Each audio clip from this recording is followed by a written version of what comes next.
Welcome everybody, my name is Neil Powell.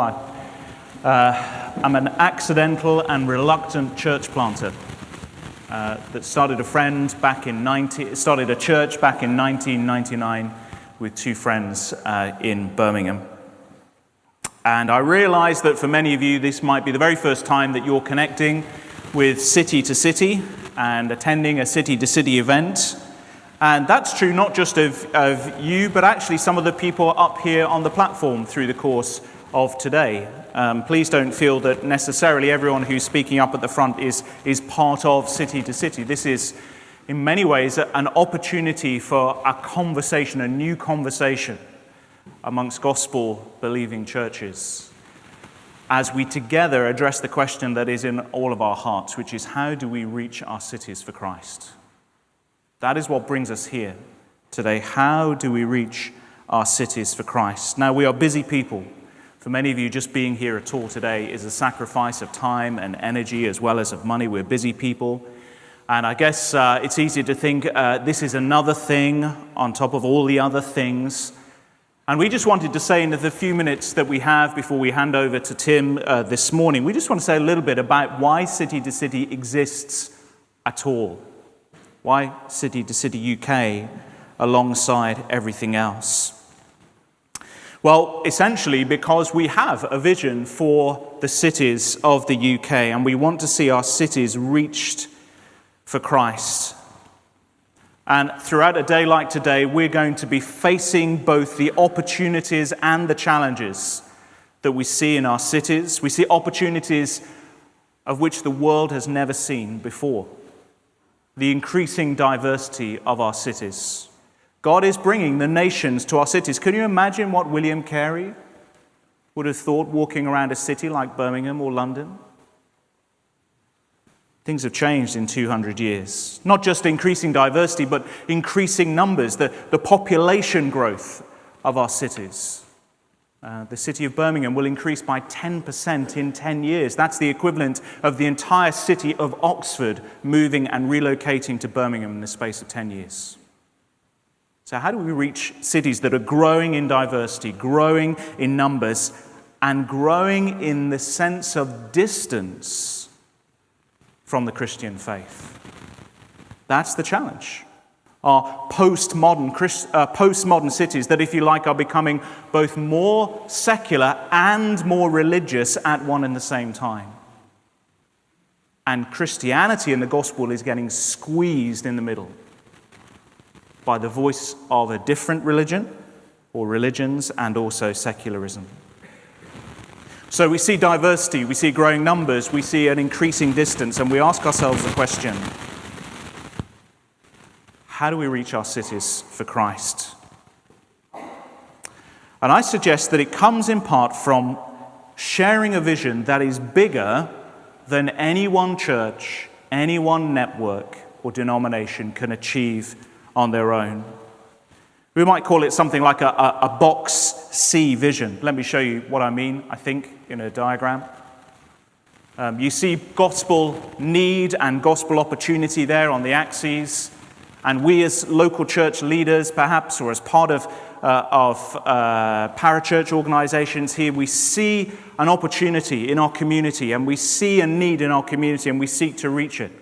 So we start Alpha, we start Christianity Explored, we make it our intention to visit every home in our neighborhood. We put on events, we make use of the World Cup, whatever it might be, and we see the community around us and we see here is opportunity, here is need, this is what we're about as a local church. And that is good. And we ought to be.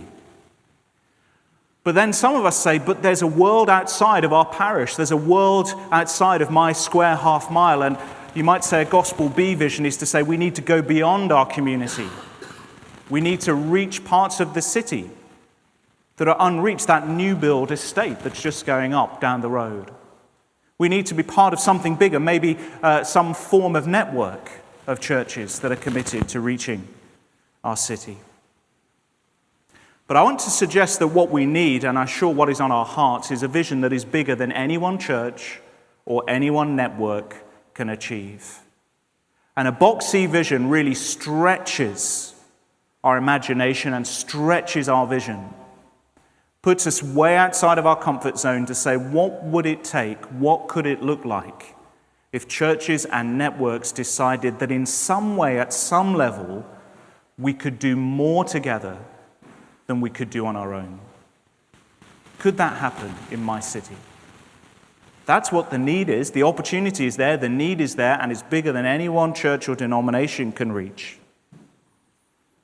In Birmingham back in 2010, we started to think in this boxy way when a number of local churches from different denominations said, how could we work together to see 20 new churches in our city in the space of 10 years? 20 church planting churches in 10 years planted for Birmingham. And so leaders from FIEC churches, leaders from New Frontiers churches, leaders from Baptist Union churches, leaders from within the Church of England started to meet together to pray and to think, to gather their church planters together to train and resource and equip and to coach.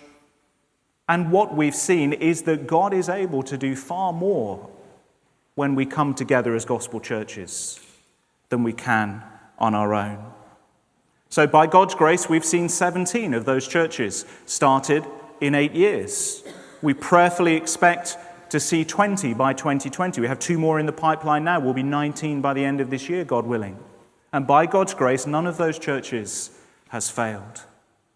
An Ethiopian church, a Romanian church, a Spanish-speaking church, every form of church planting in every parts of our communities on the north and on the south, on the east and the west, on the estates, in the middle class areas, downtown, whatever it might be. We're just trying to say, let's see as many gospel churches planted for our city as we can.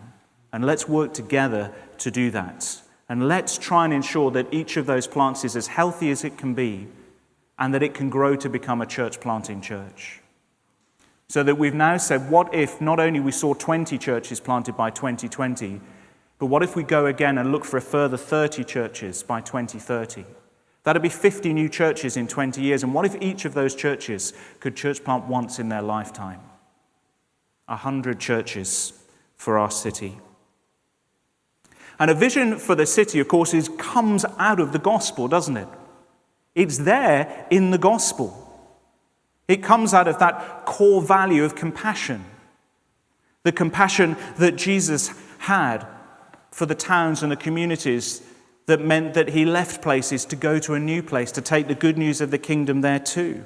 It was the lostness of the lost that took Jesus to new places. And the lostness of the lost can take us to new places too. It's not only the compassion of Jesus, but also a gospel generosity too. Maybe you remember in Mark chapter 9, verse 8, how Jesus' disciples came to Jesus and said, something's going wrong. And Jesus said, well, what is it? What is going wrong? He said, well, there are people performing miracles in your name, and there are people casting out demons in your name, but they are not one of us. That's the problem. They're not one of us. And Jesus said, he who is not against us is for us. And Jesus rejoiced at what others were doing. I don't know whether we've got the quote from J.C. Ryle, if we can move on to that. I can't even read that. J.C. Ryle, picking up Mark chapter 9, verse 38 in his expository thought, says, if our neighbor is our neighbor warring against Satan? Is he really trying to labor for Christ? This is the grand question. Better 1,000 times that the work should be done by other hands than not done at all. Do you rejoice at that church that starts half a mile down the road from where you are, that is not looking to just gather Christians from amongst the churches, but to reach new people? Are you ready to work alongside them, to pray for them, to resource them, just to put an arm around the leader when the going is tough? A church planting movement born out of gospel values, of compassion, out of generosity, and then, of course, out of gospel humility too. Paul could even rejoice in prison when the gospel was proclaimed by others. The Apostle Paul said, what does it matter as long as Christ is preached? If Christ is not preached, then boy was Paul on it. But if Christ is preached, what does it matter? gospel compassion, gospel generosity, gospel humility. So what is City to City UK? Well, we're actually just a bunch of pastors in cities of the UK trying to lead churches, grow churches, plant churches, who also have a vision for the cities that say, could we somehow encourage churches to come together in those cities, to do more together than could be done on their own? Some of those folk you're going to be meeting up here at the front. You've already met Pete Nicholas, who serves on the leadership team of City to City, and he's, of course, part of Church of England and part of what's happening here at St. James's and Inspire. You'll meet Jonathan Bell a little bit later on in the day. Jonathan Bell is a New Frontiers church leader who pastors a church, multi-site church in Birmingham, and we together lead the Birmingham 2020 partnership. Ken Lippold is in Liverpool, working for an FIEC church there up in the Liverpool area. Ralph Cunnington, just sitting behind Ken there on the second row, is working in Manchester, leading City Church Manchester. 5 different cities. Neil McMillan from Edinburgh sadly can't be here because his son has some health issues and had to pull out late in the day. He's planting in Edinburgh, pastoring Cornerstone, a Free Church of Scotland church. So 5 different cities, 5 different denominations, all saying, how do we work together to reach our cities for Christ? And as we see what God is doing across not only the UK, but as we see what God is doing across Europe, we see this spirit of partnership growing. That God is actually doing something in the cities of Europe to bring church planters and churches together to say, boy, the opportunity is great, the need is great, our vision needs to be bigger. And a number of us just back in November were at a City to City Europe gathering where 26 cities were represented, leaders from those cities, everywhere from Lisbon on the west right to Moscow on the east. And we were only gathering to say, how do we see movements of the gospel in our cities and from our cities across into other cities of the other cities of Europe? So there'll be things going on, not just today, but going on in the future that we would like to let you know about that might be useful to you. There'll be resources, there'll be conferences. There's a DNA download that will be happening here in January, which just sets out the vision and the values behind City to City. Some of the things that you may have flicked through and seen in Tim Keller's Centre Church, but just contextualised for a UK setting. That's in January here at St. James's, and that news of that is in your pack. There'll be a round table event, which is opportunity for us to discuss the issues that we face in our cities and how to more effectively reach the lost for Christ. And we'll be holding that in Manchester in May of next year.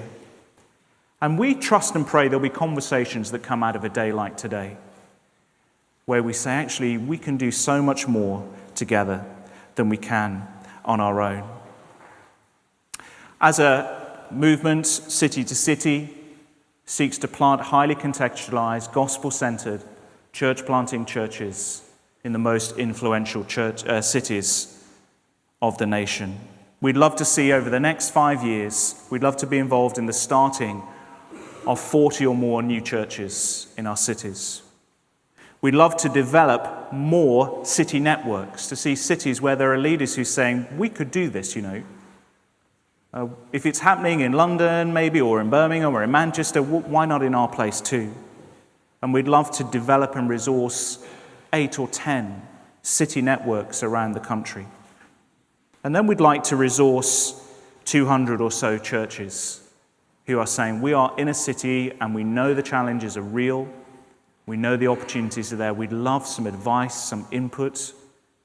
We'd love to meet with other people in similar situations and learn together what it means for us to be a healthy gospel church for our community. Well, that's a little bit just by way of introduction for City to City UK. Please do feel free to chat with Pete, to myself, to others you see, Jonathan, Ken, and to Ralph, others that you know are part of the team here. And why not think whether you could be part of what God is doing, not just in your city, but in working with others in your city to see that city reach for Christ.